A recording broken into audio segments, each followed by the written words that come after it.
opening this up. Yeah, get after it. All right, so we're live now. I was debating whether or not to give anybody a sneak peek of this, but here I am just doing it. This is going to be a giant Bitcoin monument. It is nowhere close to done. And when it's completely finished, you're going to be able to take a very long rail pilgrimage out to visit it. And just visiting it, you will get one sat of wrapped Bitcoin. Pretty excited about it. Yeah, it's going to be fun. Anyway, so good morning. Good morning, guys. Happy prospecting. Right?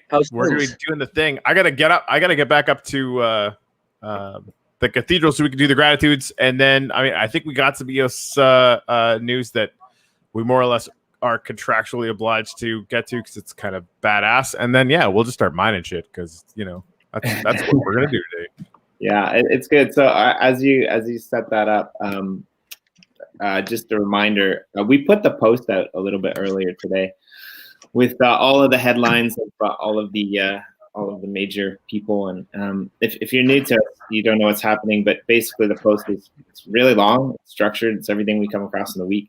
The top, we pull out some articles that we think are useful for readers, and then we go through a few Twitter threads, and then finally we link some videos, podcasts, and other kind of things that might be useful. There's some things on there about Uplift because of our association with Uplift Art. That we wrote a kind of a beginner's, like very basic beginner's guide, how to get into prospectors. That's up there as well, and we've also published onto a post. So it's on Medium, so please share that around.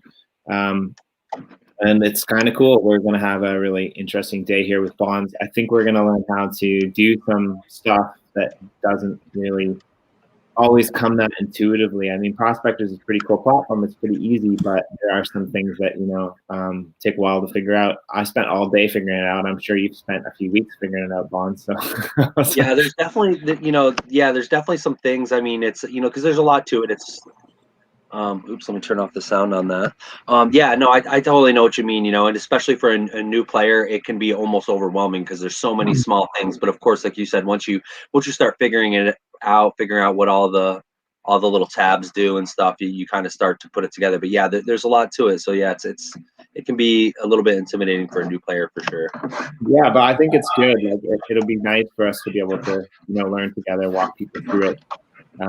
We got the Bonz, so nobody can compete with us there.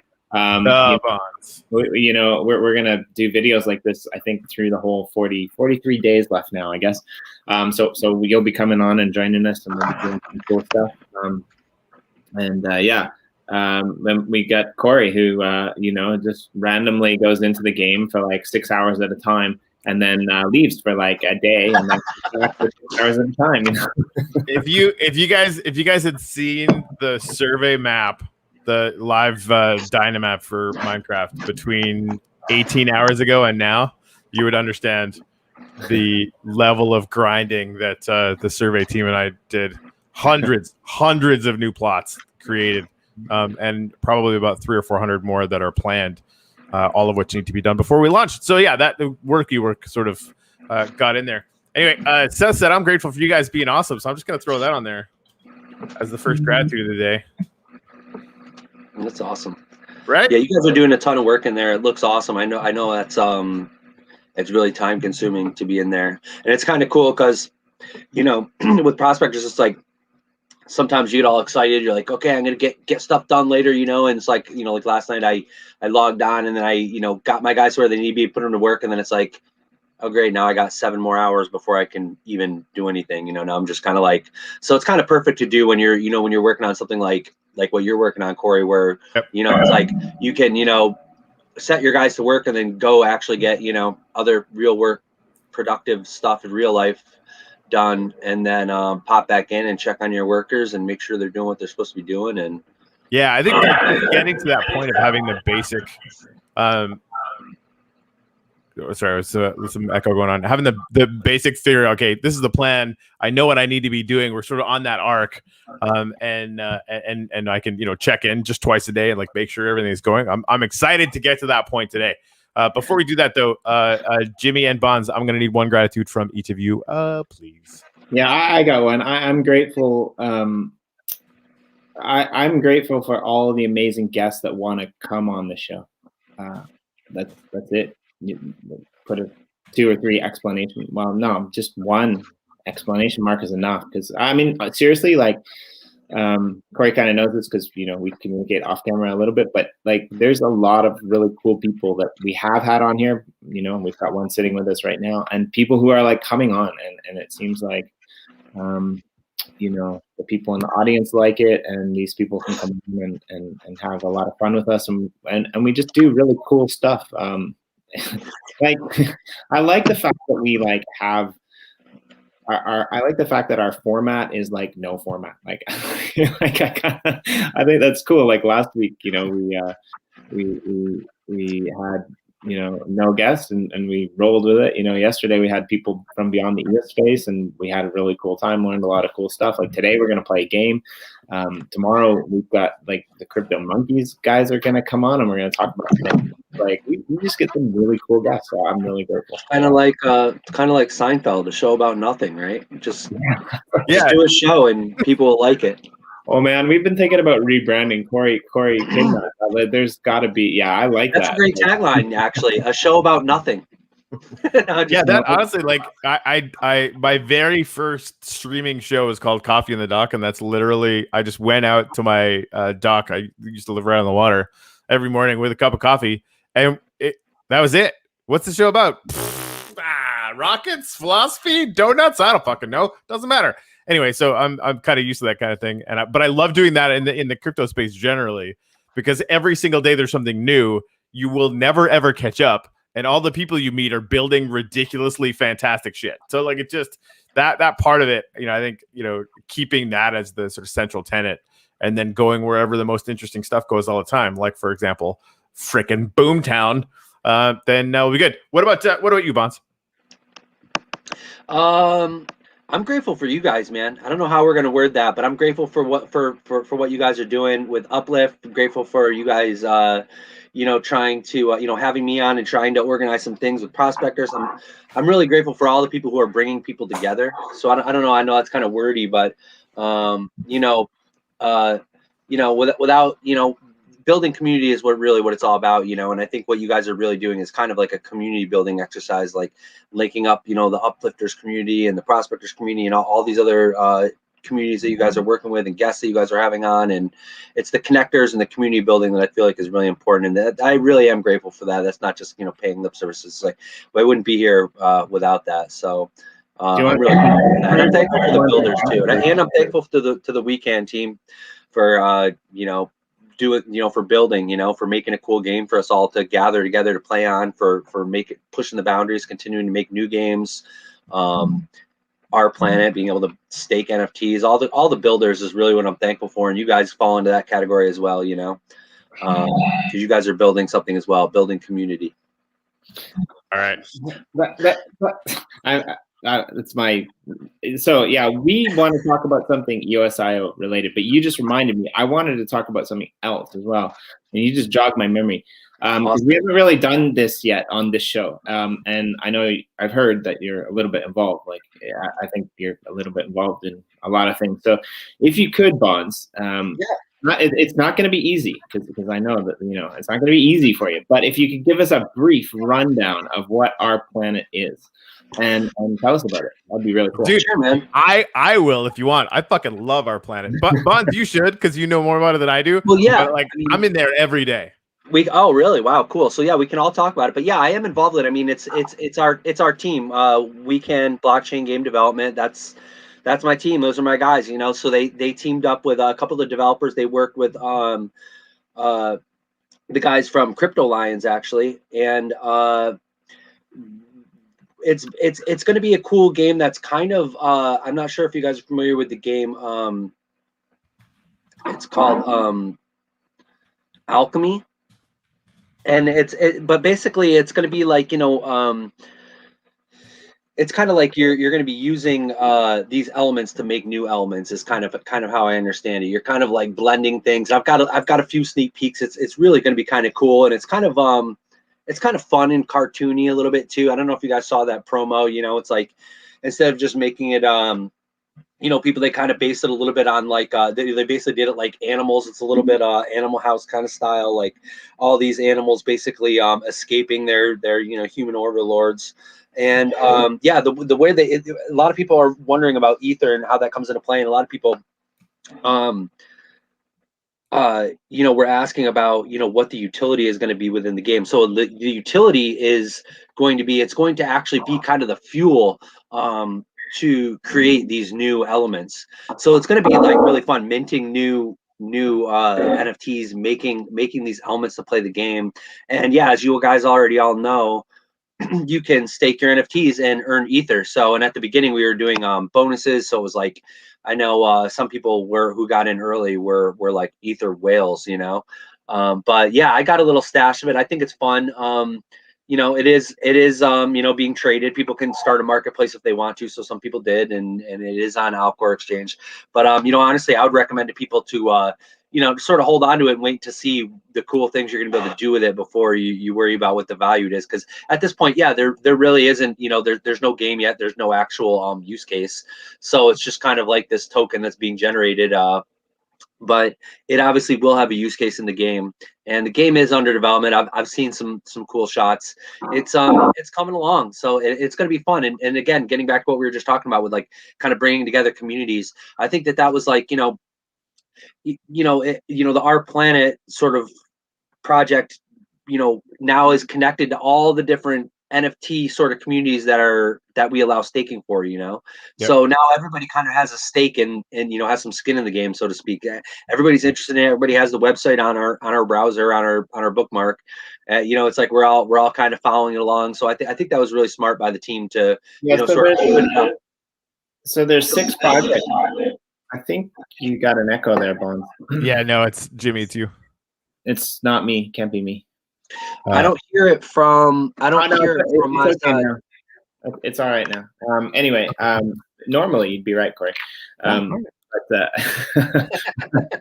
But yeah, so there's I think 6 or 7 different projects that are uplift art. NFTs can be staked. Tribal books. Garbage Pail Kids, if I believe, a blockchain. Definitely. That was one of the original ones. We did our own projects first, of course, and included GPK because, you know, that was sort of the original NFT community that kind of built up on Wax, you know. Well, you know, large sort of launch that happened that, you know, that brought a lot of buzz. So that, you know, there was a lot of people who were you know, excited about NFTs. So we wanted to include that community right off the bat, and you know, of course, that was great for us because it brought a lot of people and gave some awareness. But yeah, of course, to me, I think bringing in some of the more community-based projects like Uplift, and some of these other ones, you know, Alien Worlds has a really amazing community. You know, some of these smaller communities that are actually, and I like that the teams are actually, you know, accessible and still in on it. I mean, not to say that, you know, Tops isn't, you know, in the Wax ecosystem, but it's not like I see that their community, you know, I see the collectors, and the collectors have a vibrant community, but, you know, it would be, I kind of like that, the idea of keeping it, you know, where like you guys in Uplift, and, you know, how there's actual communities with people that are active on Telegram and active in the community, and being able to include those, and then those people, seeing those people get excited about their project being included. And of course, once the game launches, you know, sure, we'll see people represented from all those communities, all playing the game together, you know. Yeah, I think it's all together. The genius of their initial concept is just creating an incentive for all of the communities to connect around that one space. Right, exactly. Like, and you stake all these other NFTs to come here, and then you're going to earn this token. You can buy it, sell it, whatever you want to do. That's kind of boring, but then you're going to be able to buy these elements. You'll be able to combine these elements to create new NFTs, and then there's a story behind it, yada yada yada. But I also love the fact that they're basically open up to, okay, you know, if you've got a game and you want to use, you know, Ether to kind of, you know, empower your game, it's super smart of them to do that too, because, you know, you're just imbuing that token with more value. You're connecting more communities. They're exactly to your gratitude this morning, Bonz. They're just being connectors of communities, and that's ultimately where a lot of this value comes from. To the point that, like, we're already talking about, you know, pitching the weekend team or Ether to, for the in-game economy that's going to be in the uplift. It's going to run on Wax, but it could just as easily run on Ether, right? So we cut a deal so that Ether's mineable inland somewhere, some kind of way that is a win-win-win for everybody. More holders, more meaningful transactions, a huge, a soon-to-be huge economy that can use it as a whole other use case, right? Yeah, and I mean with the new Wax Cloud wallet and the cross-chain compatibility, things like this are just going to get easier. I think we do need to do like a dedicated Red Planet Day at some point, Corey. And I also think we need to get Crypto Lions on too. That's another one that I'd really love to have for BP and Chill. But I do have reach out to Roman. I did already. I'll reach out to him again. Yeah, and I do have two questions about Red Planet though, and the staking that maybe I think are important. So, one point actually is what I like about it is the fact that like your rewards accumulate over time, and then you can just take them when you log in next, right? So I think it's like 100 minutes or 1 hour or something like that. But my question is, when you stake these NFTs, do they remain in your possession, or are they transferred your wallet into the? Yeah, they're gone. So for Alien Worlds players, this is really important. Do not stake the stuff that you plan on using for mining, and definitely don't stake your land, because if you stake your land, the monthly allocation for land ownership and the percentage will not be going to you. So that's really, really important. When you stake them, they're gone. So if you need them actively in your wallet for a game or for an action, then you need to be aware of that. It's also true for like the drops of goodness that come out if you hold collector's editions for uplift.art. That's another important consideration. So you want to keep those in, because you never know when those are going to come. Even though the Ether rewards for holding uplift cards staked is real good. So. Yeah, you're totally right. That's such a great point. I forgot to mention that. You don't want anything that you might need to use, you might not want to have staked, and it's the same. A lot of people, when the project first launched, a lot of people were asking that about tribal books, because of course the whole point of tribal books is you're going to be bringing your cards with you. You need them for the game, right? And so, yeah, that was kind of one of the early thoughts. Well, what do? I unstake, so. I think kind of the idea is, and maybe the same thing would be with the Alien Worlds. I'm not sure as much about that because I don't know about the game. But yeah, anything that you actually need for the game, or anything that's earning you some sort of income within the game, yeah, I would say it's probably more worth it to leave those ones not staked, leave them in the game, use them for their intended purpose, get the utility out of them. I would be staking cards that pretty much aren't going to have utility. GPK cards, they're not going to be used in a game, so it's like you may as well have them staked.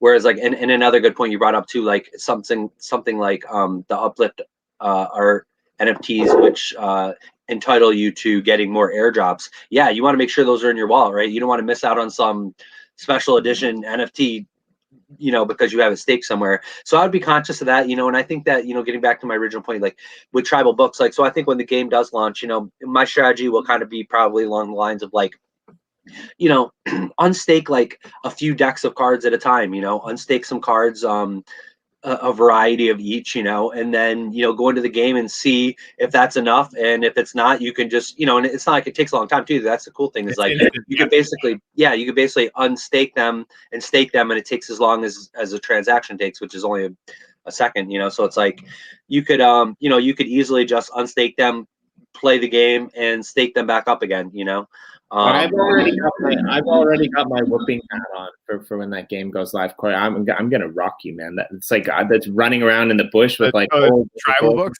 Yeah, man, we're gonna totally play online. Right? I'm scared because you probably will beat me on that. However, like I'm crushing the Red Planet or the R Planet Red Planet, the R Planet thing right now. I think I'm sitting at about 1.7 million. Wow. Oh wow. Well, I mean, so the second that I figured it out, I started buying bundles of Alien Worlds common NFTs because you get like 0.6 per. They're like half a wax to 1 wax each. I'm like, all right, by all means, threaten me with a good time. I spent too much money on that. I got a little crazy with that stuff. But I think think we should move. So I know there's two things that we want to talk about before we jump into prospectors, but then let's get into prospectors if you guys are okay. First thing is like you said, cool little post came out on Twitter today by Wrecked Kid. If you don't know Wrecked Kid, yeah, you should know him because he's a trip and he's fun and sometimes he's crazy. But but he did some digging and he found some information on Grayscale. And basically, I think Grayscale is launching like 20 different trusts, and EOS is one of them. So yeah, it and the other 19 are going to the moon. You heard it here second. The second thing is, what do you want to do with this thing, Corey? Should we read it? Should we put it on? I think we can read it because I think that's a good little note. So it was a forward that was going around Telegram. So we didn't put it in our post, but it came out on a few different channels. It was forwarded around by Old Man today at 8. So I'm guessing that's 15 hours away. But I like it. Do you want to read it or do you want me to read it, Corey? Yeah, no, go ahead. Okay. I just don't have it up. Sure. So Ethereum moved from $7 to $850 in 2017. ETH made millionaires in months. ETH is now sitting at 1,200, up 17,000% from $7. You know what the most active blockchain on the planet is? Not Ethereum. Ethereum is shit. Ethereum does 1.2 million transactions a day. Bitcoin does 800,000. EOS does 60 million. That is 60 million. Check it out for yourself. EOS does more transactions and operations than all of crypto combined. All of it, daily. You've probably heard of Bitcoin and Ethereum. No one has heard of EOS. You know who the largest corporate holder of Bitcoin on the planet is? Block One. They have 240,000 BTC worth over 7 billion. 7 fucking billion in Bitcoin. You know who made EOS? Block One. They have over 300 employees with offices in the US and Hong Kong.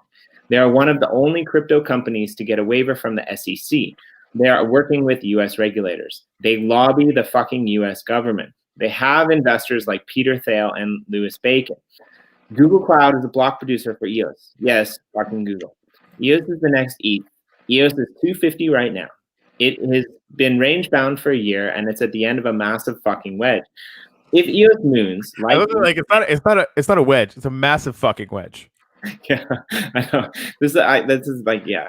I'm really glad I'm reading this because I swear a lot, but I never swear this much. If EOS moves like ETH did in 2017, it'll go to $360. And there's 50 times more capital in crypto in 2020 than there was in 2017 when ETH moved. You do the math. Here's a hedge fund buying EOS because Block One hodls so much Bitcoin. Read it. EOS is set up for massive short squeeze. Huge fucking shorts all over right now. Not investment advice, not financial advice. I hodl EOS because I'm fucking smart. Okay, fair enough. I wonder if there's a way to find out what the short capacity is for that. Because like, I'd love to send this to the Wall Street bet psychos and be like, hey, you think your regular market shorts are fun? Check this shit out. I wonder if Predict IQ has something. We should check that out. They might actually. I like it. I like it. Yeah, and of course, Grayscale came out this morning. I sorry if you brought this up already. Grayscale, the news came out this morning. They didn't announce it. Somebody dug it up that they've got an EOS trust company account LLC set up in Delaware, wherever the fuck they set those things up. So, and they've got a few of them, but like it's still like it's clear that the reports of the demise. We should probably start like an EOSisdead.com website. Just like start pulling the Bitcoin obituaries thing, because like how many times are we seeing this? And all I'm seeing on the, and this is always kind of the thing that I personally look at, right? Are people building on it? Is big money going into it? What's the sentiment like from people that are very, very, very, very smart and putting money into things? Well, they're still putting money into EOS. Not everybody, but a lot of people, right? And people that are scared and holding bags that are down 90%, which is justifiably, that's going to give you some feelings. They're the ones that are throwing the fun around. And again, we still don't know. EOS literally might run to zero. You never have. You don't know. But it seems really, really unlikely to me. And buy wax because I'm a fucking fan. That is financial advice. What? I did it. I said it. And people in the comments are chattering about Telos. That's another really good point. I mean, Telos is now bridging to Ethereum. I mean, they've got one of the strongest communities probably in the EOS space, partially because they rag on EOS so much from way back in the day, right? I mean, you got Proton, Fred Krueger in our EOSIO weekly post came out with like a 13-point tweet thread about what they're doing with the technology. It's all amazing, and all these amazing things that those guys are doing over at Proton. And in the last tweet of the 13, he mentions it's built on EOSIO. There's a lot of these things that are gonna, like Wax as well, with the live Wax Squad wallet, the bridging to Ethereum. There's a few chains that have kind of went dark, but they seem like they're gonna be pretty promising. I know like UX is doing stuff with registered KYC finance users if people build and launch on the chain.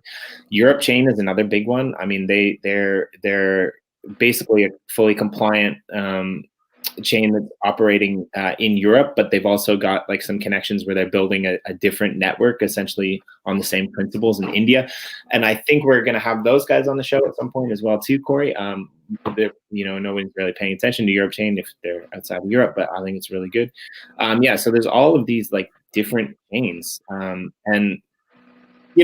for me, I don't care if Voice is on EOS. I mean, we talked about this. You do, other people do, but I don't really care. I mean, I just want to see the technology be used. And I think 240,000 BTC, maybe it's 140,000. It doesn't matter, but that's a lot of BTC. And we have Brendan Blummer basically saying that we're not just going to sit on it, hodl it. We're going to use it for something, right? And you've got these powerful platforms like Vigor Protocol that allow, over collateralization and you to lend and like no need to go to the bank for a middleman, right? So I think the future is bullish. Like, I mean, what's going on in the ecosystem makes our $32 million gold mine in the Prospectors land look like like pizza and chips on a Friday night watching some silly romantic movie. That was a fucking tortured analogy. Okay, finish your thought. And like I'm like only half listening to you. We're bullish on EOS, cautiously bullish on all the side chains. That's why we're focused on EOSIO. Yippity doo dah, frickin' buy Wax. Just kidding. Do whatever the fuck you want. That was my thought, man. I was leading into like the Prospectors game. Bonz suck.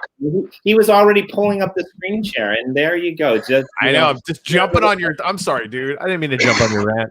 The thing is, I'm trying to put one of my guys to work, and the minutes that it'll allow me to put him to work is 0, and it's driving me fucking bananas. So I already have a question.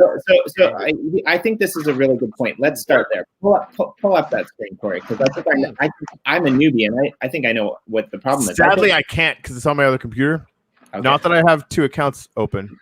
Tell me what you're talking about, Corey. Okay, so I think he has no energy. Well, hold on. That's possible. And you can energy. Hold on. No, hold on. Energy. It says 300 minutes. Oh, I can buy more energy. That's awesome. Is it yellow? Is the energy that says 300 minutes yellow? Then it's probably yes. Okay. Yeah, like you see how they have a little ring around their faces. Like there's like a yellow ring and a blue ring. Like it kind of shows their. That's like their energy, right? Yeah, it's full. So when you click on the player's face, you can actually, it brings up under their characteristics.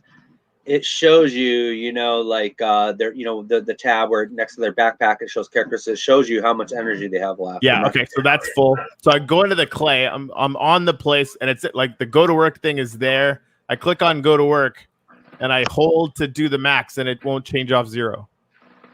Oh, so wait a minute. So if I could see it, I could try to say, but my guess would be like, okay, open is your backpack full of items? Are you able to carry any more clay? Ooh, probably you not. You might have already mined clay, and his backpack is full, and he's got to go drop it off. Something like that, Fucking genius! I got 17 kilograms. I'm freaking so full. Okay, so now I just put it in the. I'll just put it in the pile here.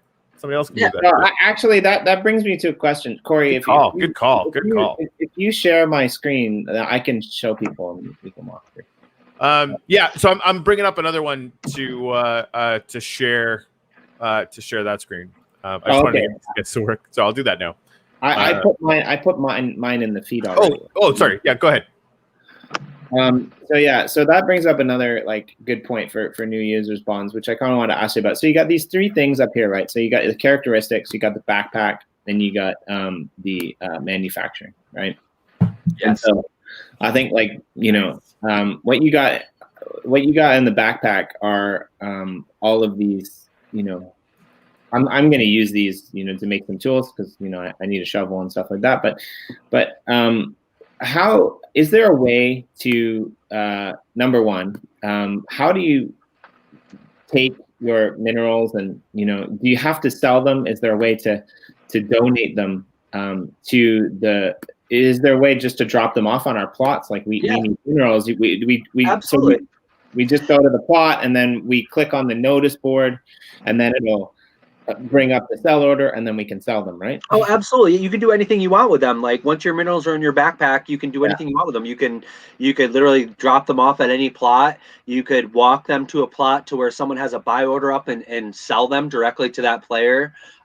You could literally just go to your storage cell. If you don't own a plot, you could go to the central station and put them in your storage there and put up a sell order and try to sell them. Right. You could have them in your backpack and then use that to make steel products, like we were kind of talking about last night, making tools by hand. Which, if you want, we can go into a quick tutorial about that because I know that was one thing you were asking about.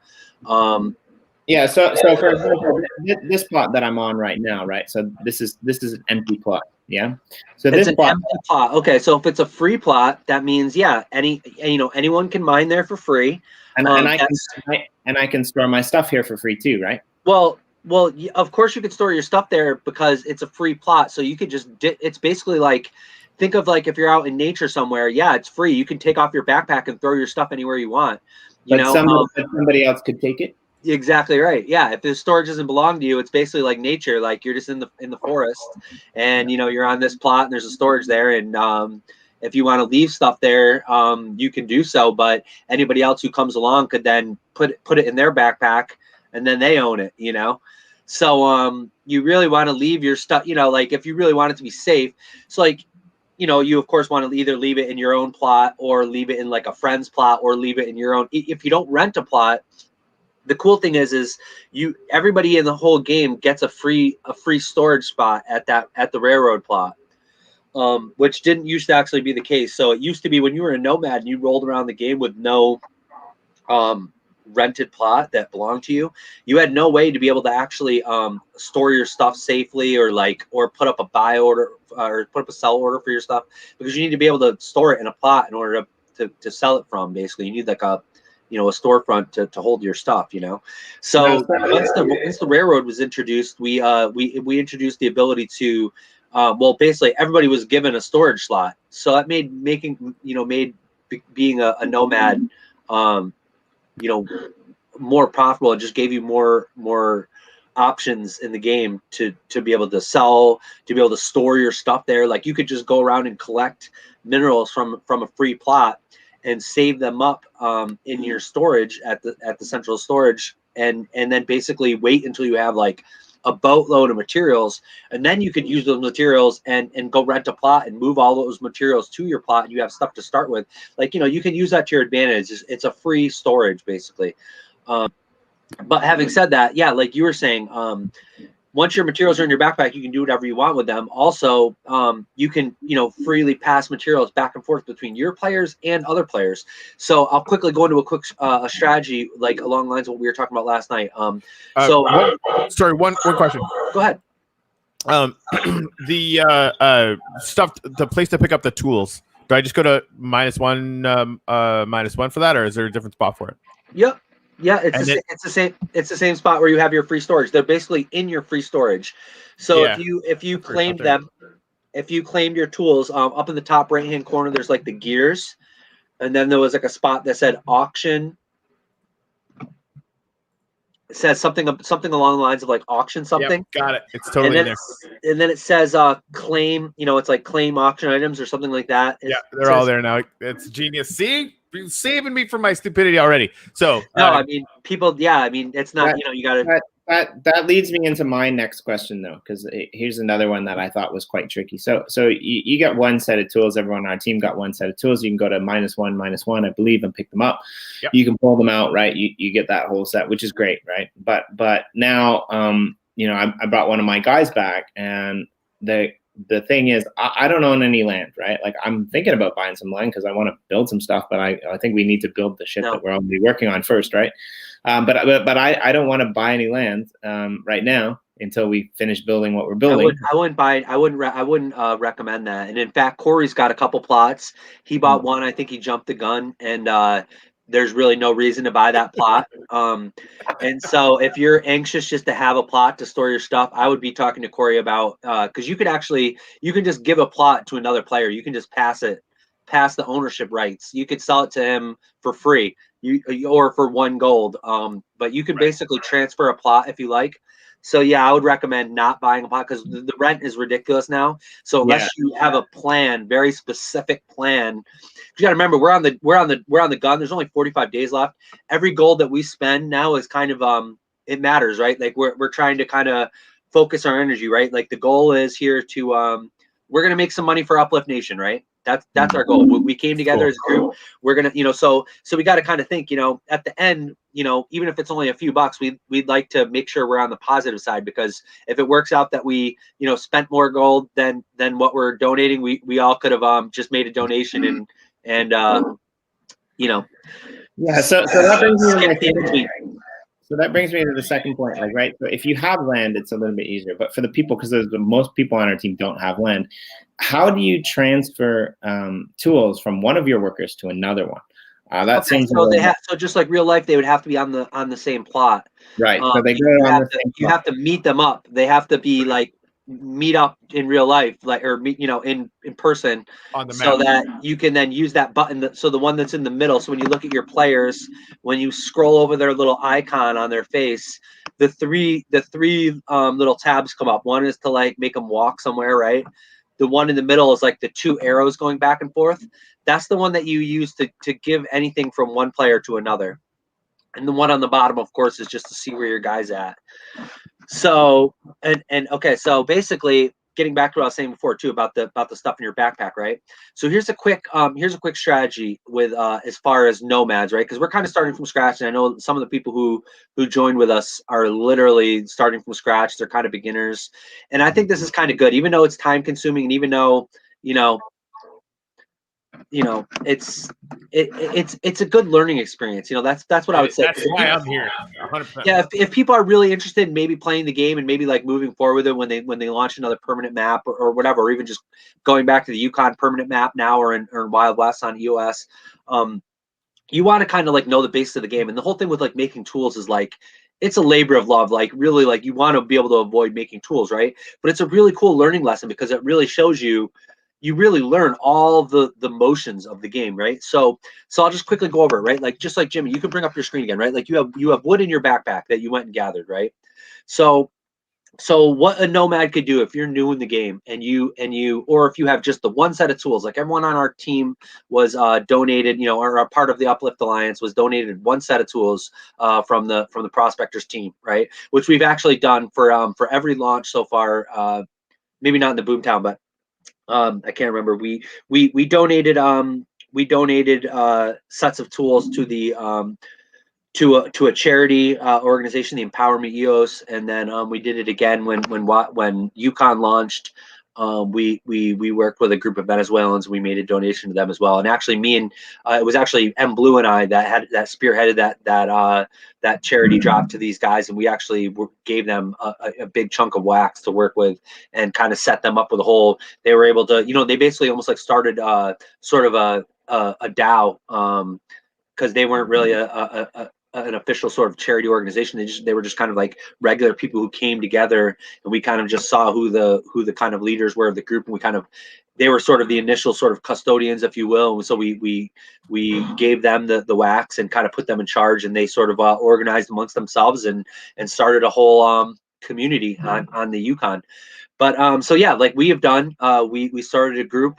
The weekend team provided us with a set of tools. So yeah, one player with one set of tools. What can you really do, right?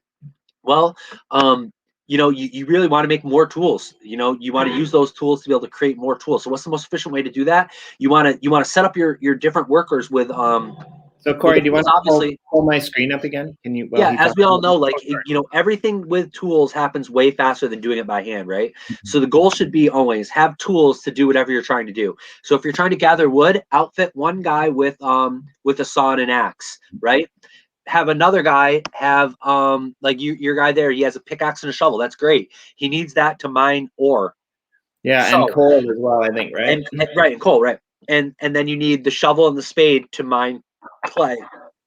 So, having said that, let's just slow down for a minute, Bonz, because I think what you're saying is good, and it took me a while to figure this out. So let's just show everyone. So basically, in your back, like when you click on your worker, you have three things: the characteristics, the backpack, and the manufacturing. Now, if you go to manufacturing, you can see first, I guess you have to acquire these, these resources, right? And so wood you can just collect from the forest, right? But for the steel plates or the rock blocks. So let me just interrupt you really quick. So you see how under each of those things it shows you now down in the bottom the three items that you can collect to create those. So when you click on that wooden beam, it shows down in the bottom you need wood. You need 3 kilograms of wood to make that. So as long as you have 3 kilograms of wood in your backpack, that would it would show down in the bottom that you have enough wood to make that beam, and you would just be able to click manufacture, and your guy would by hand just start crafting that wood into that beam, right? Right. And the similar with the steel, right? It shows you that you need 2 kilograms of ore, 1 kilogram of coal, and 1 kilogram of clay. Right. So, in order to make that steel, and then you need both of those items together. Once you have both of those items, you can go to that next level down and start making those tools. So those tools require, all 3 of those items. Once you have all 3 of those items in your backpack, you can then manufacture a tool. So it starts with just manufacturing each of those items on that top line first. And then once you have all those items together in your backpack, you can actually make yourself a tool. So I'll just go back to kind of what I was saying, right? Here's a kind of like a little strategy in order to get those items in your backpack, right? You want all your guys to kind of be working together, right? So you could have one of your guys with the pickaxe and shovel, say, and you have him on a plot and you put him to work for an hour mining ore, and then you have another guy with the saw and the axe mining trees, and then the other guy could be mining clay, right? So you could put all 3 of them kind of to work, ideally on the same plot or right next to each other on a really close, right? And then those players can then just trade that stuff. So everybody, can pass, just like we were talking about before, you use that little middle button with the 2 arrows. You can then give the ore, you pick one guy, he's going to be your manufacturing dude, right? Like you pick your one worker and you give all those items to the one dude. And then that dude can just sit on that plot and just start making steel, while the other 2 dudes could just go gather more coal and clay and ore, right? And then, or one of them could be gathering wood, say, right?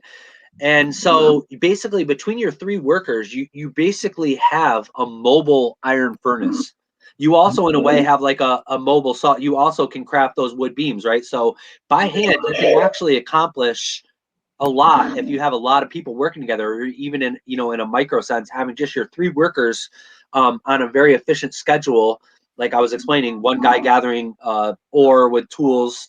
Even if the other guys had to gather clay and coal by hand, they could still gather a few kilograms worth, and then like I said, have one guy maybe in charge of manufacturing while the other guys are off gathering more materials. So you have like a little system in place where you keep feeding the one guy, you go and collect some minerals, give it to the one guy who's manufacturing, have that guy keep making steel, the other guys go back out, mine some more minerals, give it back to the other guy who's making stuff, and then eventually you have a little pile of steel and a little pile of wood beams.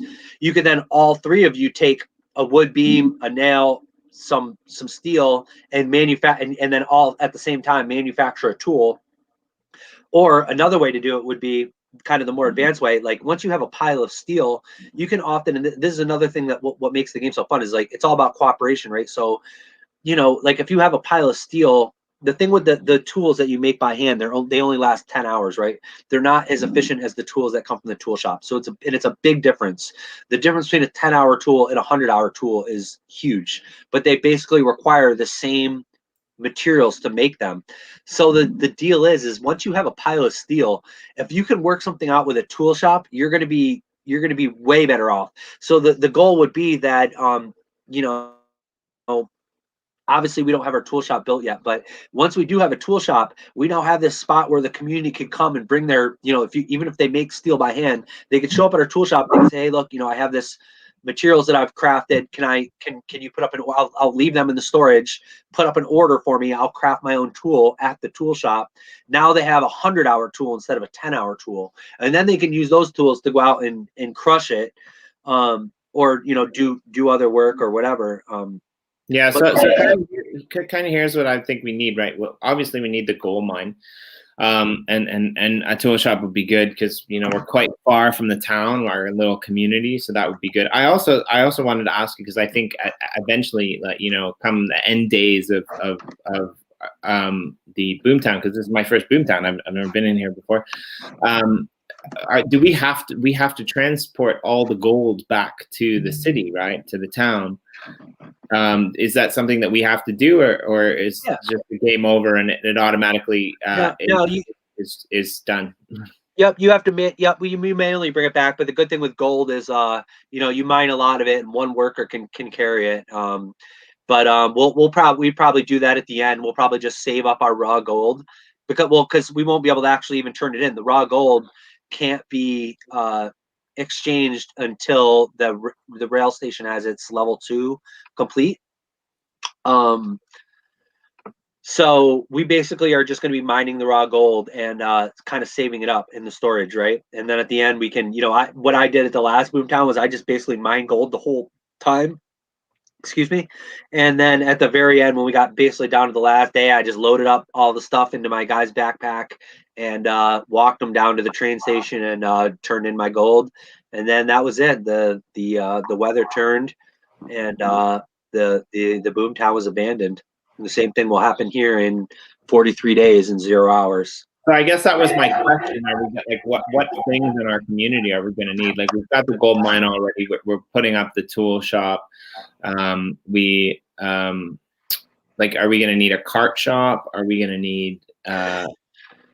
No, you know, and it's fun. It's fun to think about having all of the things, you know, like if we, you know, and this is a cool thing that we can kind of plan on for the future, you know, when, you know, if or when, you know, we get another permanent land launched, we can, you know, it would be cool if within our community or our alliance, we had every kind of shop, you know. It's like we would like to be able to supply all of our own things from ourselves. And, you know, have our cart shop, say, for example, like you mentioned, and all of us could go buy our carts from there, right? But we're so pressed on time. The Boomtown is really about, like we kind of discussed in the first time we got together. It's really like one of two things. Either you're trying to build the railroad and earn the Prospector state shares, or you're trying to mine gold. It's really like, you know, so the only reason to build other shops is to help with one of those two things, right? Like the only thing that we with 40 days, like as you see, we've already been working for a few days. We don't even have a tool shop set up. We haven't even started on our gold mine. Like we're running out of time, right? So yeah. A cart shop would take us, like, we don't even have, you know, like it would take us a week, and then getting the materials to make a cart would take another week. I mean, you know, theoretically, if we were all working together on it, yeah, we could build a cart shop in a couple of days. But then what? We have carts. Like we don't really, you know, ideally, like, you know, and carts are great in wagons. But ideally, like, you wanted to get those in the auction. That's one of those things where it's like, you want carts and wagons so that we could have moved our building kits from that central plot to the plot that we need to where we're going to set up our village. Since we didn't really buy any buildings, the use case for the carts and wagons now, the most valuable thing for them to be doing is, say you're like we all are, you know, when we're off gathering materials like clay right now, If your guy has a cart, he can then go to a random free plot and he can dig 100 kilograms worth of clay instead of just 30 in his backpack. Right. So having all your work, and if you have a wagon, you can get 350 kilograms. Like your guy doesn't even need to leave. He can just stay there, fill up 350 kilograms at a time worth of clay, and then walk them back to wherever you're going, right? So it makes each guy just be able to carry so much more. So especially in this situation like we are now, where we're kind of like gathering materials from free plots, that's where wagons and carts really are beneficial. So I did buy, like the first day I bought a couple of carts. Like we had paid way too much. Like everything that we're buying right now, like when we first came in the game and we're buying all these tools, we're buying them from people who bought them in the auction. So those people are basically like, they're just selling their extra stuff, or they're just selling it for a price that's like, they're making so much profit and they don't need it. So, you know, we overpaid for everything we got. I overpaid for all my tools and all my cart stuff, but we really needed it because, yeah, I see a question coming in from Danish Crypto. Would it not be better to set a main base on the other server? You're exactly right. That is kind of what we're going for here. Like for a real base, we want to do it on one of the permanent lands, like the Yukon or the Wild West. Those lands, as you'll see, if you go to those servers, you can see, because they've now been active for a year in some cases. Like the free plots are going to be, it's not like you can just, like on this land, you can just walk around and gather up all the wood you want for free, right? As we know, there's free plots everywhere. There's free wood. You can't find a single tree. You can't find one single plot that even has one single tree on it left to get in the Wild West. They're all spoken for. Everyone's already rented every single plot on the map and cleared those materials, or, you know, or sitting on them to clear later, right? There is no free plots left in the main servers. So that's kind of another thing that we kind of touched on that when we started off, but I'll kind of reiterate. One thing we can kind of be doing as a group here now, or as any player, anybody who's playing the Boomtown, you could be gathering up. You could get one dude in a wagon, right? One dude in a wagon and a saw and an axe, right, could walk around and be getting 350 kilograms of wood at a pop, right? Back and forth every day. Go cut down 350 kilograms of wood, walk it back to your free storage at the central plot, drop off your 350 kilograms, walk back out into the hinterlands, grab another 350 of wood, go bring it back, right? By the end of this server, or by the end of the Boomtown, by the end of this 43 days, you could have like 50,000 kilograms of wood probably, right? And then you could put that on the train and send it back to the Wild West and sell that for like thousands of wax probably. You know what I'm saying? Like all these materials have a value, but right now we're kind of stuck on this. The reason why all those plots aren't rented yet is because what really is the value of those materials right now? Like wood is abundant, it's free, but what are you going to do with it unless you have a sawmill?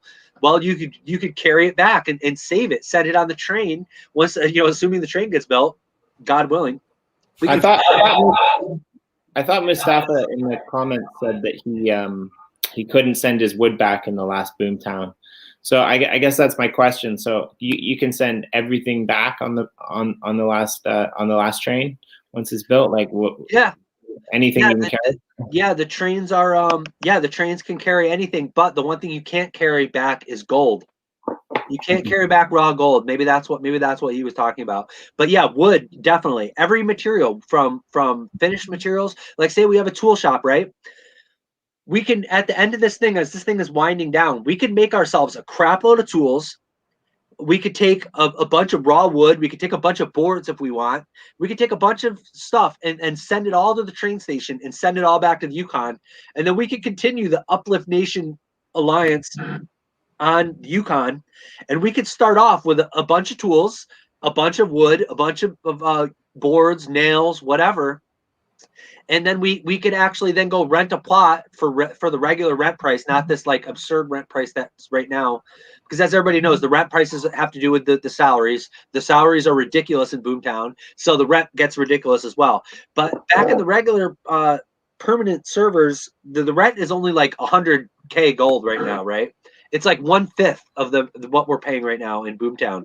It's just like in real life, right? Like the Boomtowns, everything was marked up because you're out in the middle of nowhere and there's limited supply. So, you know, eggs, I think famously were like, it was like $20 for a plate. It was like inflation adjusted. It was like ridiculous. Like people would mine all this gold, but then it would cost them a fortune just to survive there. And so many of the, you know, Boomtown miners didn't actually leave with anything. But you know, in real life, but you know, in this Boomtown, we could actually come up with a good plan and actually try to leave with some materials that we could ship back to the Yukon and use those materials to actually start another real village kind of from scratch. But we could do it at least with sets of tools. We could start off with sets of tools. We could start off with some enough boards or materials to build a building, et cetera, et cetera. Yeah, Dana said you just exchange the gold to PGL and it's out. Why couldn't we just do that? Okay, so listen, right now we have mine gold, so there's a difference between raw gold and gold in the game, right? So like you see up in the top, you know, it shows you have 140,000 gold, right? Yeah, that gold, you can just easily, you know, move that back and forth from PGL. But the raw gold, so like right now, if we go to our Uplift gold plot, which is actually on the screen right now, we could just start mining gold there right now. In fact, we you know, I just don't have time, but I have a gold pan. Like if someone wanted to sit there and start mining, we can start mining it today. You know, one worker can mine it. We don't need a gold mine to mine gold there, right? And so we'd start getting 32 gold per minute. Or no, maybe it's something like 25 gold per whatever. I know they put like a limiter on it, but on the permanent server it would actually have been 32 gold per minute. So every time the guy goes to work, he makes like thousands of gold, like, you know, in one shift. One worker in one shift would make like 3,000 gold or something like that, you know? Yeah, Dana is thinking exactly what, like, we should have somebody on that just mining the gold and dumping it all in the you know, in the thing or whatever. I mean, we might as well get started, right? So when we do that, the mined gold looks like a mineral, right? It looks like it's still like rocks with gold in it, right? It's not processed yet. So it's just like how in our storage we have clay and coal, we would also have gold, and it would be like it's still the mineral. It's still like raw, like you get it out of the ground. It would be like, you know, raw gold that needs to be exchanged into the gold coins. So that's what the exchange office is, right? You bring them your raw gold, and they give you the gold coinage that you can actually spend. So it'd be, you know, similar to real life. If you mine gold and you have, you know, a jar full of your you know, your chunks of gold, you would then bring that to somebody to exchange for, you know, some sort of either currency or whatever, right? Right. So within the game, yeah, you need to actually exchange the gold. So that's kind of the whole thing. We have this gold plot, right? And there's going to be lots of more gold plots. That's another thing I wanted to mention. And I know there's another guy. Shout out to Willie, who's actually spearheading this sort of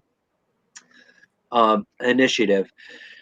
He freed up a whole bunch. He went and searched. He went and explored one part of the map, right? And he found a whole bunch of gold plots, and he didn't rent them. He's just leaving them open. So basically, any nomad, any person who's walking around who has a gold pan and a pickaxe can just show up on that plot and mine gold, right?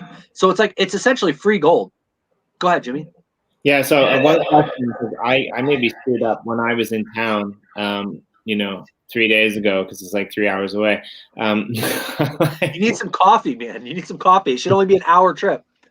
So when I was in town, I bought I bought a few things before, you know, we got the donations, but I bought a gold pen, and I remember you saying this like earlier on our first cast. There's two different types of gold pens. There's single-use gold pens, and there's, you know, long-term use gold pens. And I thought I bought a long-term gold pen, but it seems like I bought a single-use gold pen because it only worked once. Yeah, so, same happened to me. And like it was a lot of money. So that I kind of wanted to ask that. I'm on this plot now, so we can show people how to exchange materials between two people. But I wanted to ask, like, how do you know, like, I guess this is where we need the tool shop, because we need to be able to produce these gold pens ourselves, right? And so I was kind of hanging around in town because I was thinking I was going to go to university, because to produce the gold pens you need to have like a technician, you know, that has the certificate. So, but then it was taking too long to like build the stuff out. So I was like, oh, I may as well come back and help out. So, you know, I got one of my guys, he's mining this rock on this gold plot. But I guess my question then is, how do you tell the difference between a single-use gold pan and a gold pan that will Okay. A long time. I guess we can go to the market. Yeah, that's exactly what I was just gonna do. Let me. So yeah. I'm here. It's on the screen now. So if I go to gold pan, and I take the wood off. If I go to the gold pan, there's these people that are selling gold pans now. Yeah. See how it says 0%. Yeah. So it's all used up. It's got 0% life left, essentially. So those are the single-use ones. Morning, bro. Shout out to Kenny B. Ken Bozak join the chat. Okay, so check it out. You see how it says 0%? Yeah, and I'll quickly explain what the deal is with that, right? So in the auction, they don't actually sell when they, there's a few different ways you can buy tools. You can buy a beginner set, which is like a set of every single tool but it has no gold pan. There's no gold pan in that set.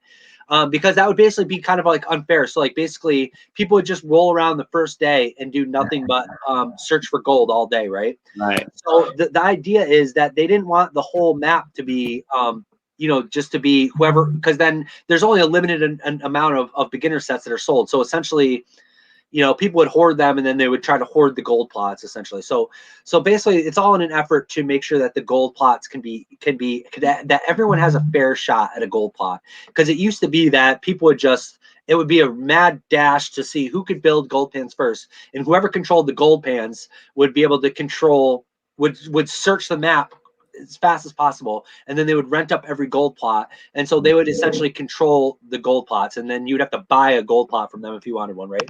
Well, so what's cool about this Boomtown is what I was just starting to explain. Excuse me. Like Willie is actually uncovering gold plots and not renting them. They're just free. So any nomad could walk around with a gold pan and just find a plot and then mine the gold off it. And it's because the way that the Boomtown works is like nobody's in really that much of a competition. Like the gold plots are such that it's just like it's with a permanent world it matters a lot more, right? Because you have all the time in the world and you can get that gold out. But we're in the Boomtown, we're on such limited time that it's almost like it will benefit the QSS holders, the prospector state shareholders, more if more gold gets pulled out of the ground. So it's actually in guys like Willie who are actually focused on building the railroad. It's in his best interest for as much gold to come out of the ground as possible. So he's actually putting time into going and exploring plots all around the map to find gold plots, just so that nomads can go and work those gold plots, pull out that gold, and on the last day they're going to go exchange that gold, and they're going to have that 50% conversion fee, and that conversion fee goes to the state shareholders. So guys who actually hold all those state shares are going to get that other half of that gold. So it's kind of like a win-win. So someone has a free plot, they can go mine gold, and then the dude who found that free plot for them is actually going to get some cut of that 50% when they actually have to go turn in that gold. So okay, that's what we're just saying. That kind of makes sense.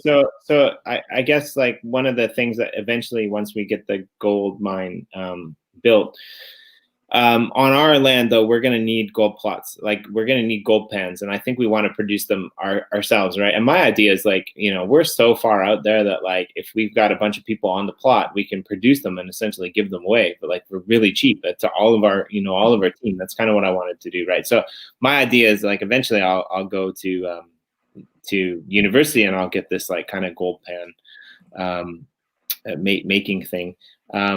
But I thought that's a good idea. Definitely. That was kind of my game plan. But if we can, whenever we're 4 days away from having our tool shop built, one of us is gonna have to just pick a guy. He's gonna be like the designated dude, like it's kind of like within our group, we're gonna have one guy that's like, that's the dude. Like, and that dude is basically going to be, ideally, it would be someone whoever owns the tool shop, Corey, it would be one of your workers, right? So okay. we're going to pick one dude, and that dude's going to basically, his job is going to be to sit at the tool shop and make tools like all the time. Like he's not even gonna, okay, fine, Corey, you can go to university. I'll be Jimmy, it makes sense too. Like send your guy to university, and then that guy, he's going to have to sit on, like he's basically just going to squat on the tool plot, and then Corey's going to have to put up orders, and he can just, whenever you log in, you'll just take an order and just keep making gold pans or pickaxes or other tools too. Like we probably will need multiple tool orders up and just be making tools all the time. But you also got to remember, in order to make those gold pans, we need a steady supply of steel. So whoever wants those gold pans has to be like either going and buying some steel on the market or crafting it by hand to be able to feed our tool shop with steel. Now, of course, if this was like a permanent server, we would already have been started. Our iron furnace would already be in the works. We would literally have already started the iron furnace because we need that. We need a steady supply of steel. Whereas right now, and since we're already so behind the ball and we didn't get any building kits, I'm not even sure if we really have time to we might just have to like buy steel and make tools. Like it might actually work out better for us to just or craft them by hand. Like I don't know that spending 4 or 5 days and a whole bunch of materials and a whole bunch of man hours to get an iron furnace built when there'll only be like 3 weeks left after that. I'm not sure if that's it's really almost hard. Maybe we'll just corrupt one of the members from the other alliance and bring them. Yeah, that's exactly right. Like just like I made a deal to get the gold pan, we can make a deal to get some steel. Especially, so here's the deal. It's just like with everything else. Like we have a tool shop, we're going to need a steady supply of steel. There's an iron furnace out there somewhere that needs a steady supply of iron ore and clay and coal, right? So we can easily make a deal with someone and say, hey, we're going to bring you a cartload of ore. We need some steel because they need a steady supply of those minerals in order to make steel. So they need us just like we need them. We all need each other, right? So just to focus back in a little bit, because we've got a bunch of new people in the alliance now. So we're kind of meeting out at like minus 1110 uplift tool. And what was the way you could go to the little search, the little spyglass thing? I can show you here. So if you go up here, it's a little bit tricky because you have to use a capital U. But, which we can solve that right now, Corey. You and I could we could in 3 seconds. I was actually going to message you and say, hey, dude. I think it's fine if people can't figure out capital. Yeah, I know. I'm just saying, like, because the first thing it was so easy. Like when I was doing it to search my plot, all you had to do is hit U, and our list comes up. And I'm changing it right now. You're going to change it, Corey? Yep. Yeah, I'll change it too, I mean. But if tool has changed. Okay, there's one other dude. There's one other dude for the uplift stone. We have a stone mill. This dude is like on the other side of town. I don't know who he is, but that's kind of cool. He's close to the town, so that's good. I got a clay plot that I got to. I guess I'll just call this one clay. Minus 1111. Wait, you found? I rented minus 1111 like a dork. So I just want to name it something. So there's clay and ore there, so I'll just call it clay and ore. One thing that I wanted to say, like, you know, we're kind of, this is kind of cool that we're doing this, but as you can see, we're like very, very, very organized. Like we are the most organized, you know, since the assembly line was created. Man, I can tell you guys some stories. Man, I just want to throw it out there to everyone that's on our team, right? If you have land and you're on our team and you want to be part of our team, because it got a little bit maddening in the not angry maddening, but it was crazy to keep track of all of it in the messaging earlier today. Bonz, you were there, I was there. There was some crazy stuff going on, messaging back and forth. It's really hard to communicate. So if you have land and you want to be actively part of our team, please rename your land Uplift something, right? Don't name it Uplift something, but it's going to be, hold on, unless that's not useful. So maybe don't tell people to do that if we can't go and actually coordinate with them. So Bonz, what I was going to ask you is, like, we've got 33 people. What do those people need to be focused on today and tomorrow? Like, obviously, I think we're still working on the clay thing. Like, what are we building? What should people be focused on right now to speed that up? Good call, man. Yeah, let's focus here. So we need. I can partially answer that too. I think we've been great. Well, let's team up on that, Jimmy. I'm going to say that obviously for the last 3 days we've been working on getting the sawmill together. It's taken a really long time to get this clay gathered up. We're still 300 kilograms short. We definitely will have that. Yeah, I'll have that by myself today. Like regardless, we should all be able to do that really quick. We'll then be on the next stage, which needs an axe. So as soon as we get this 300 kilograms of clay, I'm going to put up the work order for stage 2 of the sawmill. Everyone who has an axe should show up to uplift saw plot and help whip that up. And then we already have, luckily for us, the 3rd stage of this requires wood, which we already have. Oh, we're also going to need 100 kilograms of ore too. So basically we need clay and ore at the sawmill plot. So that's step one. Everyone who can be gathering those two things should come and drop it off at the sawmill plot to keep that kind of moving along. And Corey, you could actually start building on this saw on the Uplift tool plot. Okay.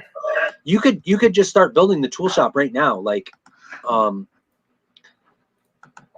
you could just, you know, click, you know. That's the 1111 one, right? Yep. Oh, I need a shovel to get started. Well, I need a free guy to get started. Okay, I'm gonna have, a guy out there in a little bit. So listen, Corey, here's the thing. You're not going to be able to start building anything there until you have all the materials for step one.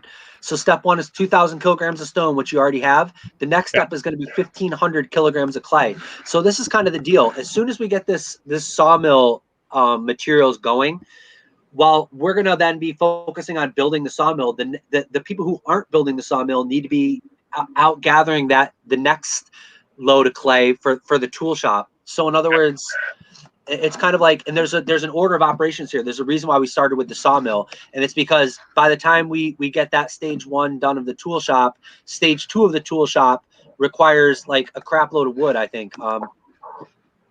Stage two needs 100 girders. It also needs 100 stone plates and 1,000 nails, you know.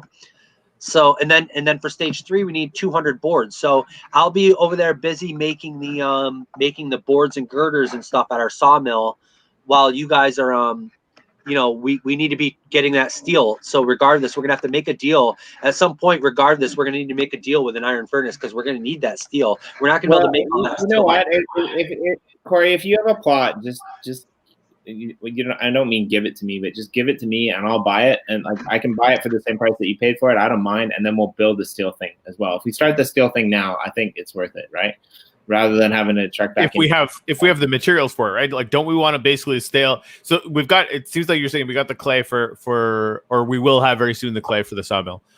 Then we basically the next step is getting clay out to the Uplift tool plot, right? Exactly. So, like it's not so much starting to build it. It's like in sequence getting all of the materials ready to get that stuff done. Right. You can hit start. You can select which building you want to build there, and you can click sawmill, and it will show you, okay, great. Now start step one. You need 2,000 kilograms of stone and 1,500 kilograms of clay. Right. I already got that stone. I put up that order and got that stone. Yeah, it's already. I'm staring at it right now. So the stone's already there. So let me just explain. My worker's been and you said we need to clear the stone in order to get into the gold mine, right? And that's almost done as well. That's what I've been mostly working on with one of my guys.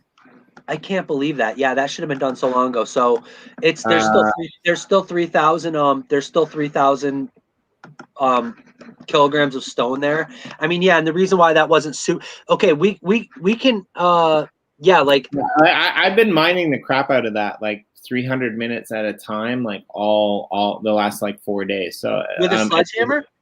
Yeah, with the sledgehammer, man. Okay, cool. Well, we can have 20. So the thing 3,000 minutes left. So if other people have sledgehammers, I'm gonna do it now. But if other people have sledgehammers, go to the Uplift Gold plot and you should have a sledgehammer. I just saw Danish Crypto said he got tools. We were donated tools because part of our proceeds go towards Uplift Art. So if you got those tools, then you should have a sledgehammer, and you can come and mine on this 1113 minus 1113 plot that is there. Right. Yeah. So minus 1113 is the Uplift Gold. So yeah. And the other thing is, if you get one set of tools, and again, go to the -11, go to the auction tools thing in under the settings to activate those tools, and then they show up in the -1 little storage thing, right? So that's how you get those tools. So you get a full set. So you could send one guy with a sledgehammer to help Jimmy at Uplift Gold. You could task one with the 2 different kinds of shovels to go to one of the other plots and start getting clay to then bring that to Uplift Tool, and then maybe arm the other guy with like some the saws or whatever, right? The saw and the axe, and just go get some wood somewhere. and start breaking it over I to mean, the fun part. I'm here for you know the movement. I mean, because like look at this, 10 gold per minute, like that's a crap salary. I mean that's a horrible salary, Bonds. What do you think? We're doing it for the glory of Uplift Nation or something. I like it. We probably I'm having fun. I don't know if other people are, but I hope they are. But I think that I really want Bonds to come back. I don't know. Maybe you went to the tool shed or something. But oh, that's awesome. So Asmodi said he's mining clay with card at minus 1214. That's fantastic. So I think Asmodi, your next goal will be to bring that up to the Uplift tool spot. Asmodi said access ready. That's fantastic. Yeah. Oh,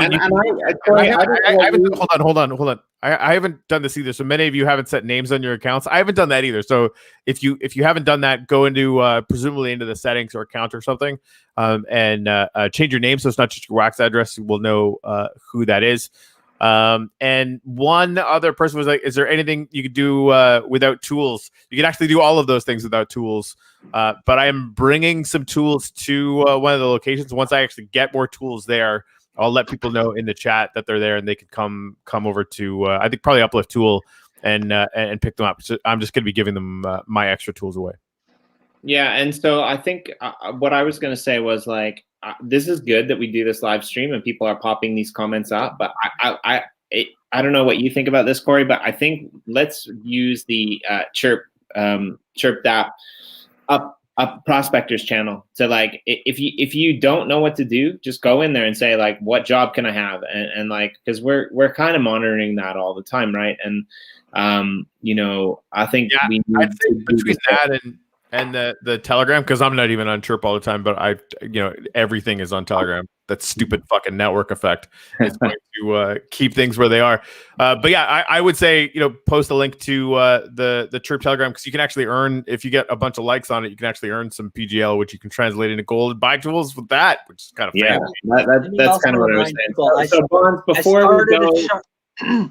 I started a chat for us in the actual messages too. Like if you just want to send out a general chat to everybody, use that and just drop it in there. So that way, if you're already on the game, you can just check that and just see what's up. Another thing I just wanted to mention, and to answer this question from the chat, Small Town Cowboy asks, also for those without tools, how can it be useful at the minute? This is very important. You guys have to understand this. I did this last night too. I walked around for like an hour.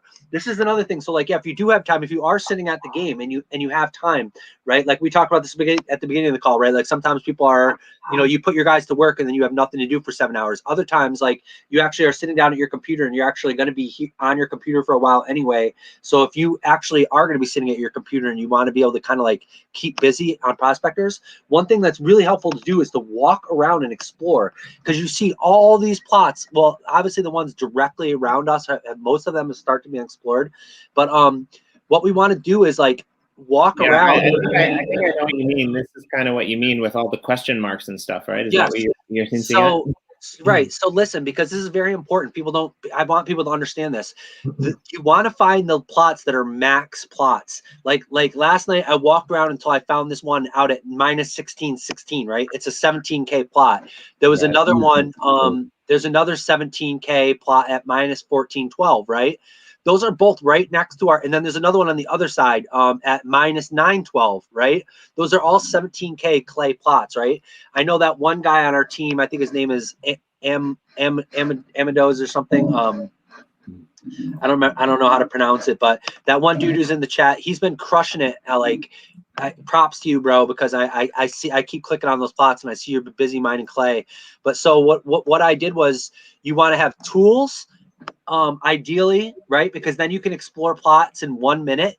So you want to have a shovel and a spade, and you want to walk around and just walk in a line, go from plot to plot to plot. Make sure your guy has some coffee too. And if your guy doesn't have coffee, I'll give you some for free. Just come to the sawmill plot and grab some, and just walk around and explore plots. And then when you find a 17K plot, make sure the group knows where it is, and make sure we have someone from our team basically like there all the time. Ideally with a cart, right? So like what I did was I sent a guy out with a cart and had him mine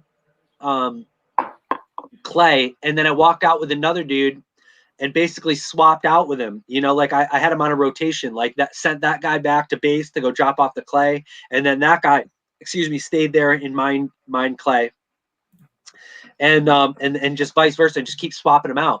And so the more plots that we find with that, because dude, I could literally get almost 100 kilograms at a pop with my guy with a cart, tools, and on a 17K plot, right?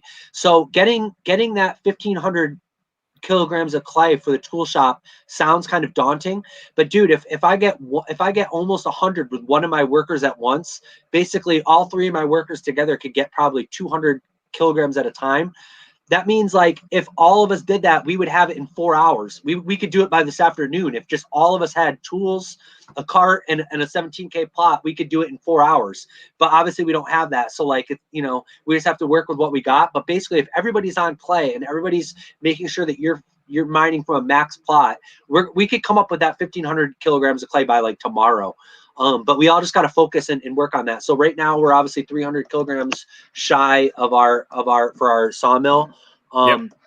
Let me see. We're actually gonna be I gotta tell you, I got a guy who can put the work. I like the rotation thing. But yeah, I think, yeah, just like, I think there's a lot of people, myself included, at times that are just kind of wandering around, like kind of aimless, directionless. So uplift. Okay. Wait, before I forget, I just want to on that note, orders from the general here in the bottom. He just told you what to do. So. Wait, sorry, what? Bonz, go ahead. I missed what were we being told to do, Jimmy? No, I said you have your orders from the general at the bottom here. He just told you what to do. Go mine clay. You know, put your guys on a rotation.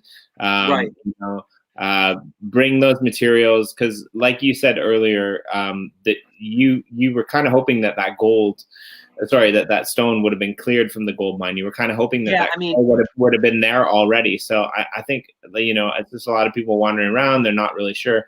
And yeah, so like we said, you know, connect in Chirp or in Prospectors. But for the next couple of days, let's get that stone cleared, and let's get that, you know, clay in the places that it needs to be, so we can get that shop up and running. And yeah. So let me just say a couple things. First, everyone's given a set of tools, right? So, but there's only one set, but we all have 3 workers, right? So you want to split those tools up in a way that you can have all 3 guys being productive, right?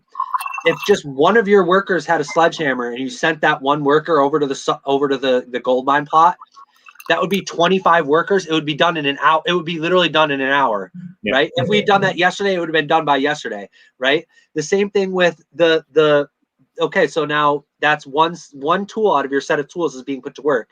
You now still have 2 more workers and the rest of your sets of tools. One of those guys should have a shovel and a spade, and he should be out collecting clay. And then that clay could be donated to either the sawmill or the tool shop, you know? And so it's like but yeah, like there's 0 work right now. There's 0 workers at the lagoon, at the stone, at the you know, at the gold mine. There's 0. There could be 25. We're allowed to have 25 workers there because I bought the premium. There's one. I'm there. I've been there for days.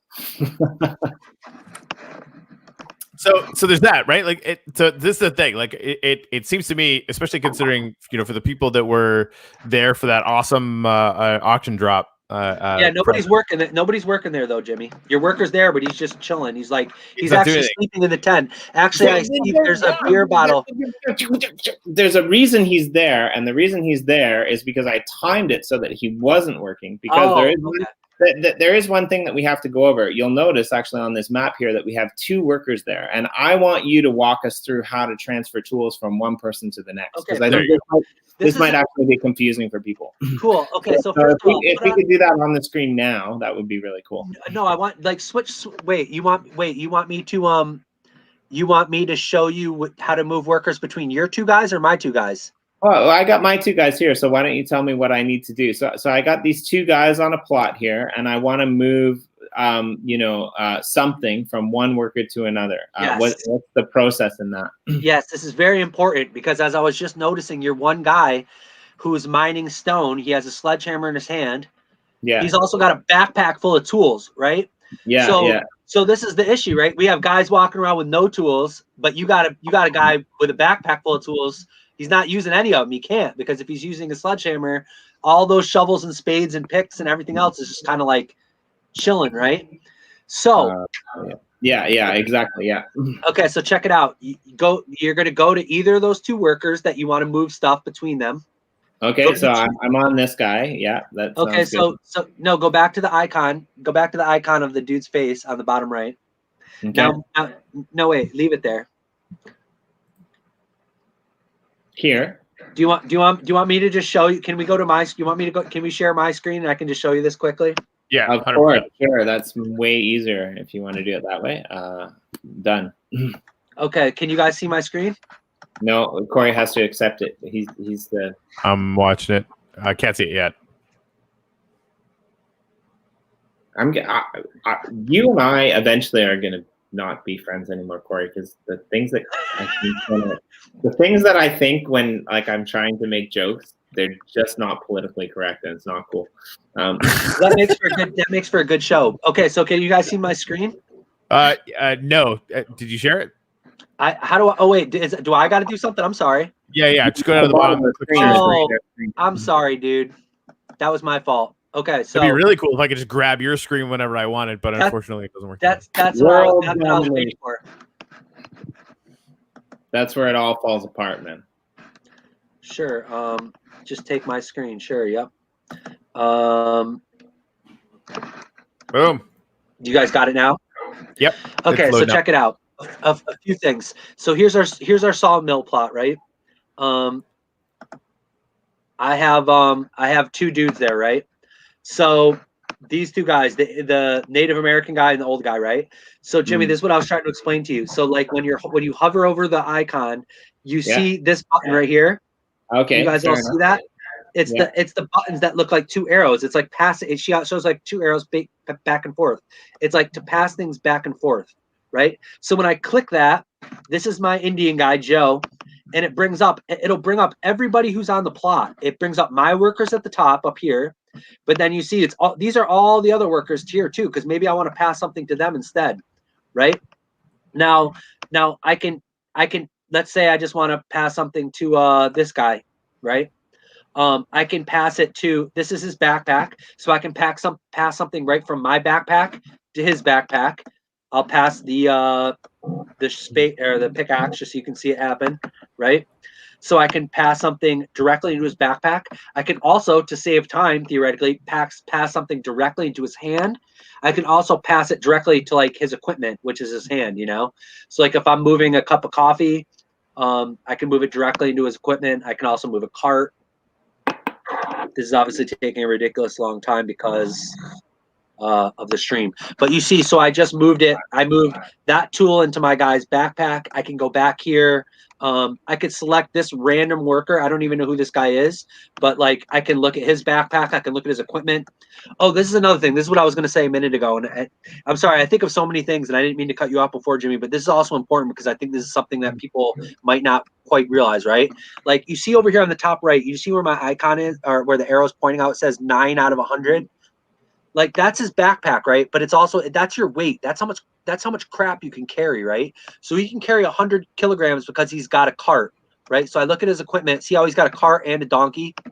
The donkey lets me move fast. The cart allows me to carry 100 kilograms worth of crap. So here's the thing, like if I'm going out to gather some stuff. So like, here's the thing, that guy, I'm using him right now to go gather clay, for example, right? So I'm going to click on this guy, Papa Bones. I don't want to have a bunch of extra stuff in his backpack because see, I have all these 3 tools weighs 9 kilograms. It shows it right there. That's 9 out of 100. So when I go mine clay, I can only mine at the most 91 kilograms at a time because then my cart is full. And it's the same with a backpack, right? So if you have a bunch of stuff in your backpack and in your backpack shows 17 out of 30, then you can only gather 13 kilograms at a time worth of stuff. So like I clicked on my storage here, right? So I'm back on my solid plot. I already emptied his cart out into the clay. So now we have almost 800 kilograms of clay. We only need 200 more kilograms of clay, guys, before we can bang out this next stage. So the thing is, I want to go back to my guy, and I'm going to actually take this pickaxe. I'm going to get rid of it. I'm going to give it back to this Indian guy because I don't want to have that in my backpack. I actually need that space to go mine with. So I'll give that tool back to Joe here. Okay, two things from my end. You know, number one, I'm not worried about not being politically incorrect because there were a lot of Indians flying around there. Number two, I love that your guy is named Papa Bonz. That's the best name ever. From a Bonz. That's great. That cracks me up. Papa Bonz with the D. I like it. Okay, so and my other guy is actually en route walking here, and he's got another 25 kilograms of clay. So we're killing it out. We're slowly but surely getting our clay together. We're gonna have this 1,000 kilograms by this afternoon for sure. I'm gonna send my guy back out who can get 100 at a time. I'm gonna check this plot and see if anybody's there. Oh, looks like somebody is walking there. I don't want to poach a plot from someone who's gonna from someone else, but I want to basically like I said earlier, like you want to find the ones that are 17K, like this one. Oh, that dude rented it. That's kind of smart. He rented it, and that dude AZMODIE. So he rented that. Yeah, that dude is he's been on top of it, and he's crushing it with the clay, and he's mining clay right now on a 17. Oh, that's the other thing I was going to mention earlier. Okay, so listen, here's the deal. Like, what's that? No, I was saying I didn't see that earlier, so I can send a guy with a cart there, and we can move some clay for sure. Yeah. Yeah. So that dude now owns that plot, so he'll be the only one who's allowed to mine there. It's not free anymore. But what we can do is we could help him out by I mean, yeah, that's good. That's a great plot too because it's only 2 away. So like. It won't take long to move that clay back over to our sawmill or to our tool shop, right? No, but I mean, like he's part of our alliance, right? Yes, exactly. So he can put up work orders that allow other people to mine, and then he can put up work orders that allow other people to transport as well, right? Yeah, exactly. He could, but without. So the thing is without a mine built, you can only have one worker mining that clay at a time. Just like the gold mine. Like right now, yeah, we could have one dude there, like mining that gold at all times if we wanted. But until you build a mine there, then 6 workers can mine there at the same time. So like if we actually built a clay mine, like that dude who has that clay spot, well, we'd have to clear the wood first, right? Because the trees are on top of it. But as soon as that wood is cleared, we theoretically could build a clay mine. Let's look at what it takes to actually build a clay mine. See, like the more you go down the rabbit hole, the more we're like days and days. But of course, then we'd have our clay in no time for the clay quarry, right? So you need wood girders. That's another reason why we need the sawmill first, because we need wood girders to build the clay quarry. We need a bunch of wood products. Okay. So theoretically, if we want, after we build this sawmill, we could quickly bang out some wood products, send them over to this dude's thing. He could build the clay quarry. We could then rip the clay out of the ground fast. Like 1 day later, we'd have enough clay for the tool shop. Again, it's going to then take, we all have to be there building that clay quarry. So it would take like construction, like the clay quarry. In order to build the clay quarry, step 1 requires a shovel. Step 2 is an axe and a sledgehammer, and stage 3 is an axe and a hammer. So again, we need dudes with tools there for literally 250 man hours per stage. But that could happen like pretty quick as long as you have 16 workers there working at a time, or 25 workers there working at a time. You can bang that out pretty quick. So like I said, like I found this plot last night at minus 1616. I'm gonna send my guy back out there right now to go grab another 100 kilograms of clay for us. Don't inform the enemy. What? Don't inform the enemy. Well, yeah, I mean that's kind of the thing too. If people come and try to poach our spots, that's going to kind of suck. But that's why, like, again, like we were saying, like if people have no tools and they need to find something to do, they can walk around and explore plots. And these plots that are way out in the middle of nowhere, like that was part of the reason, and it was smart. Like Corey found this area for us, out sort of in the outskirts.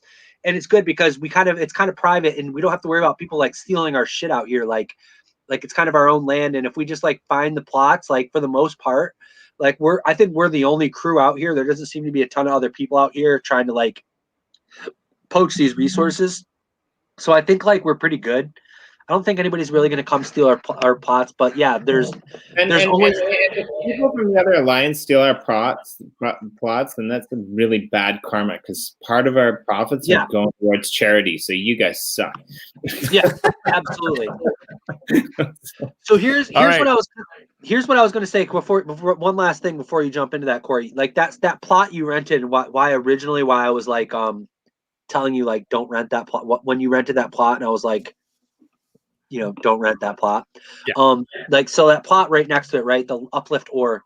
So that's kind of a decent plot to be able to get some clay and some ore from, right? But neither of them are max, right? Like it doesn't have 17K, so the mining rate is a little slower. The other problem with it is it has 13,000 kilograms of stone there, which is really labor intensive to move, as we saw with our gold plot, right? It takes a sledgehammer, which is like the most expensive tool.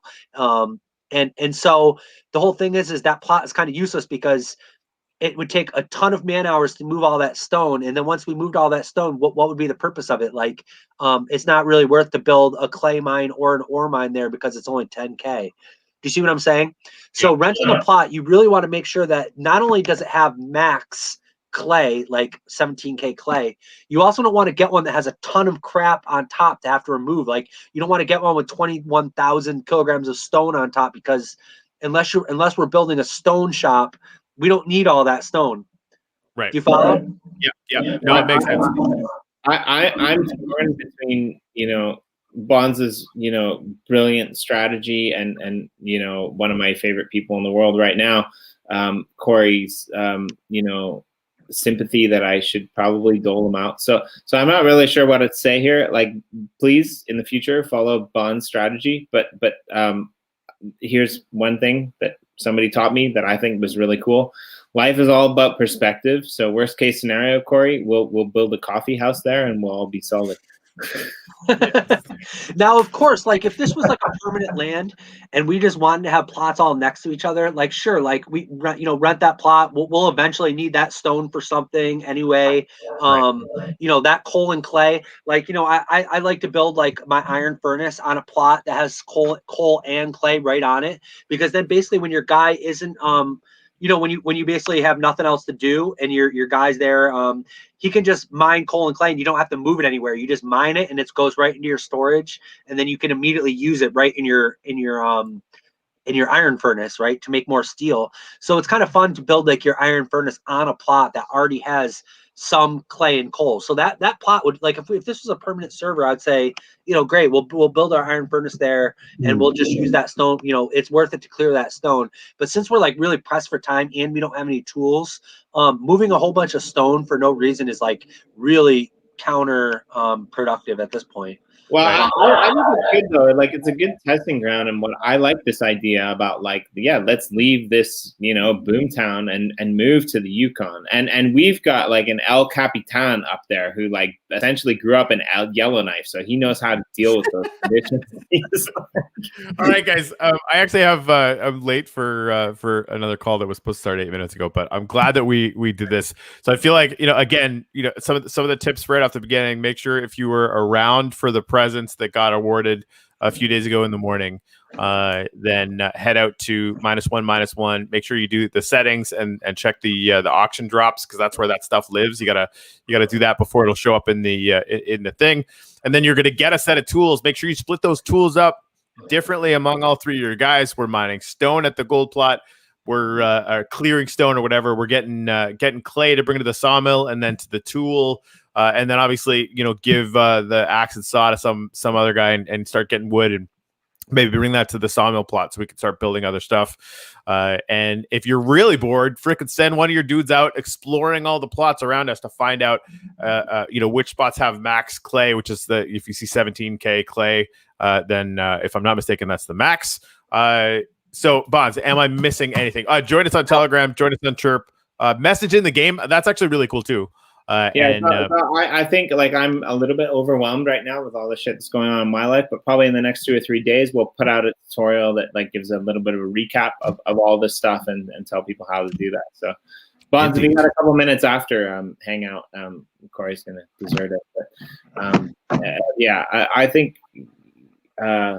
Yeah, that was a great summary, Corey. You pretty much nailed it. I would say, we exploring plots is definitely really helpful. We could actually, it helps to know all those minerals actually, because if they're max, we kind of are going to need all those minerals, and it helps to be, whether you're gathering by hand or tool. Obviously, exploring too. That's the other thing I want to mention. Like if you're exploring, if you have the right tools in your hand, exploring only takes 1 minute as opposed to 10. So try to explore with the right tools in your hand, and start kind of doing concentric circles around our home base so that the walking time is as low as possible. And finding out where those max spots is going to help, because regardless of whether we build an iron furnace or not, we still are going to need those minerals to either make steel by hand or to send them off to make a deal with an iron furnace to be able to get steel. So I know you got to go, Corey. Great job, great summary, guys. I appreciate you guys having me. I think hopefully people learn some stuff here, and Sure. by all means, ask questions in the Telegram or in the chat if you guys need any help. Well, we'll get back, I think, probably around the time of like maximum gold mining. I think that's a good time to like hype it up again. But yeah, I think it's that's like weird kind of triple. All right, guys. You guys are awesome. I gotta run. I'm gonna end the broadcast. Thank you guys very much for joining us. We'll see you tomorrow with Crypto Monkeys, and I'll leave this on so you guys can chat. Ciao. Later.